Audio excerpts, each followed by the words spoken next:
Hello, everyone, and welcome to another episode of Own Your Choices, Own Your Life. And today, it's just a quick episode that I wanted to touch on, and it is about ownership. And the reason, really, what the whole podcast is named after is owning your choices and owning your life. And why is that important? I went back and reflected on this because over the last week, I've had a number of people ask me very similar questions. And they go something like this. It's how do I make someone change their mind? How do I get them to see the light? How do I get them to understand that they're making a mistake? How do I make someone do something?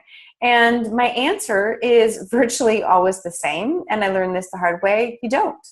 You really, truly don't. You're not here to convince, change, and force or make someone to make a different decision, because it's just physically not possible. You are here to live into the life and the purpose and the gifts and follow the path that you are meant to be on. So how do we do that as a parent? As a parent, we want to protect our kids. We want to keep them safe. We want them to follow a good path and to, ideally not make the same mistakes that we made, or make any at all. And we spend a lot of time trying to protect them from falling into the wrong direction, falling in with the wrong crowd, falling in, whatever that is called, trying to protect them and guide them to make those decisions. But ultimately, there comes a point in time where we have to let them make those decisions.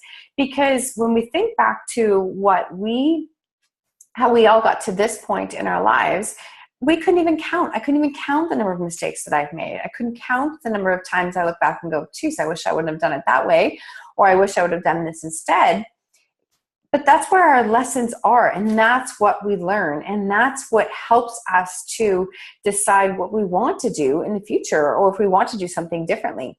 And so it's really important that we aren't here. Remember, we are not here to change someone. We are not here to fix someone. We are not here to direct their course in life. And, as a parent, when our kids are little, of course, we want to teach them good values, and we want them to stay on the right track, and we want them to have the manners, and we want them to have, be a good person in society. And that's all normal. And of course we do. But there does come a point that they will make mistakes, and they're going to make some small mistakes when they're younger, potentially some bigger ones when they're older. They learn by their consequences of their mistake. So if we take away all of their consequences by trying to even prevent them from happening, we're actually depriving them of learning lessons along the way. So it's not as I try to explain it, it's not about being perfect or not making mistakes or not, failing in life, whatever you want to call failing. It is really letting people learn the path that they are here to learn, and learn the lessons that they're here to learn. And in all likelihood, as we make our mistakes and as we learn our lessons, we actually can reflect and teach and inspire others just by our actions of what we've learned.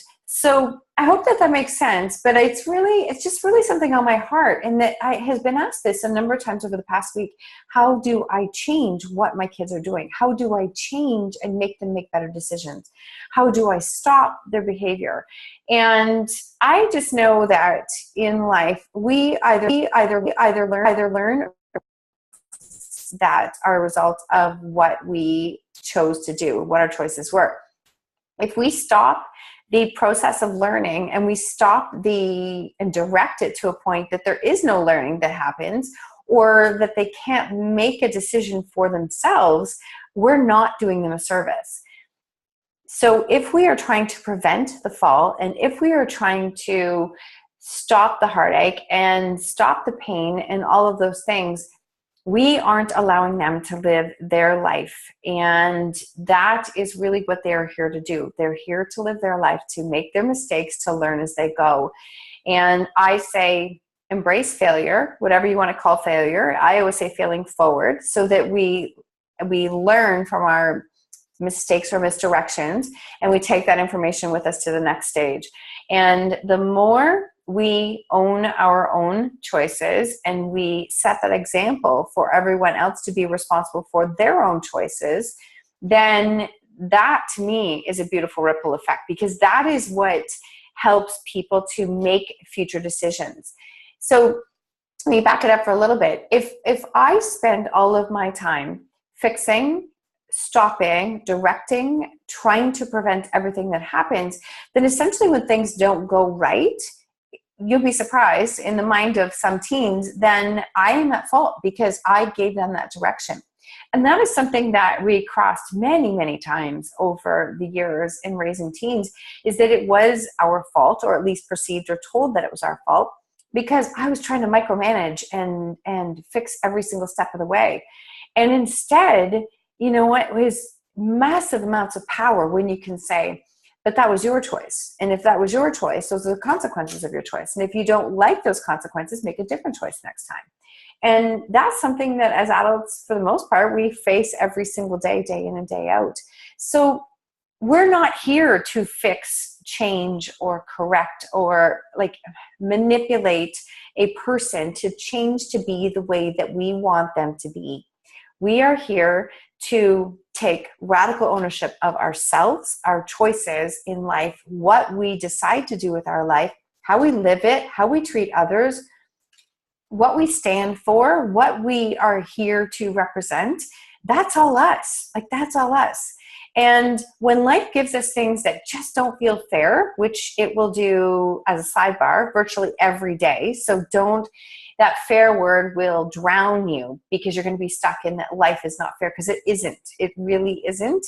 And I really like the word fair. So when you get stuck on that word, you are looking at everything that is wrong, and you're stuck in that mindset, and that won't serve you at all. So instead, look at it and think, okay, but what can I do with what I'm given? So maybe I don't have a choice. I didn't have a choice in that the way that we were dealing with substance abuse in our home with our kids and how it affected our life. I didn't choose that. I did not choose that. I do believe subconsciously I probably did, because it was part of my journey to be here where I am now. But I didn't choose it. So I used to take a lot of resentment when people said that. But I could choose how I handled it. And that's the difference. That is the monumental difference, is that we can choose how we react to what we're given. We can choose what we decide to do with what we're given. We can choose how we behave with what we are given. All of that. You know, if somebody upsets you and you want to go off on a rampage because you're so angry, that's your choice. Like, that is your choice. And that is a tough pill to swallow. But I'm telling you, if you can swallow that pill, you will understand that you really ultimately are responsible for every aspect of your life. And that is where change occurs. That is when we can all make a difference in our own life. And when we do that, when we step up, when we do that, when we own it, we stop blaming, we stop finger pointing, we stop doing all of those things. That is what kids are watching. That is what they are seeing, is that at the end of the day, I have said it to my own kids, I've said it to other kids I've worked with, if you want a different result in your life, you absolutely can do that. You absolutely can do that at any point in time. When you own all of the decisions that have brought you to this point in your life, then you realize that it's not out of fault, it's not out of blame, it's not out of finger pointing. But when you own it, truly own every decision that brought you to this point in life, you can then realize that all you need to do is make a different decision to get a different result.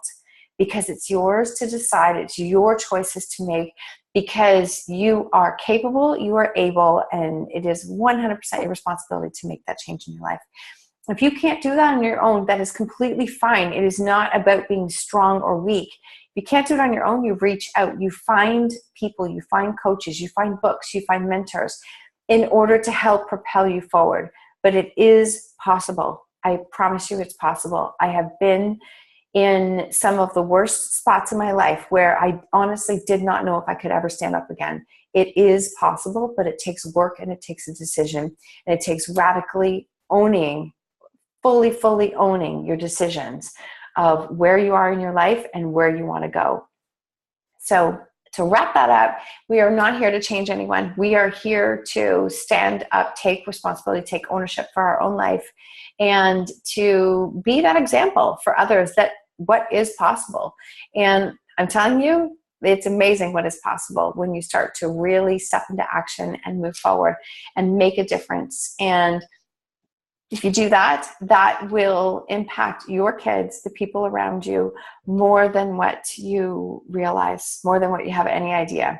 So I hope that that lands, and I hope that there's something in there that speaks to you today. And if you feel like passing it along and sharing it with someone else, please do. These messages are here to help others and to share the stories of people who have really come from the depths of not sure that they were ever going to take another step, make another day, and they've done it. And I have some incredible interviews coming up that I am so excited to share with you. So thank you so much for tuning in today. And I look forward to connecting with you on another episode of Own Your Choices, Own Your Life. Have an amazing day.